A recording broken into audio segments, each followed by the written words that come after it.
ఒక కొత్త చర్చకి తెరదీశారు. అంటే మన చుట్టూ జరిగే దరిద్రాన్ని మనం మాత్రం మాట్లాడం కానీ దానికి ఇక్కడికి ముడిపెడతాం. బంగ్లాదేశ్లో మోడీ వైఫల్యం అంట. ఏంటంటే మోడీ గుర్తించలేదట ముందుగా.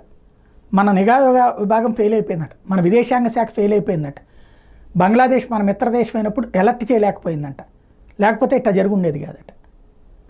ఎన్నాళ్ళ క్రితం తెలుసు మోడీకి? 6 నెలల క్రితమే ఎందుకు ప్రిపేర్డ్గా చెప్పాం? అలాగే రష్యా వెళ్ళినటువంటి సందర్భంలో నరేంద్ర మోడీకి తెలుసు బంగ్లాదేశ్లో జరుగుతోంది. అసలు భారత్ బంగ్లాదేశ్ రెండిట్లలో చిచ్చు పెట్టడానికి ప్రయత్నించింది అమెరికా.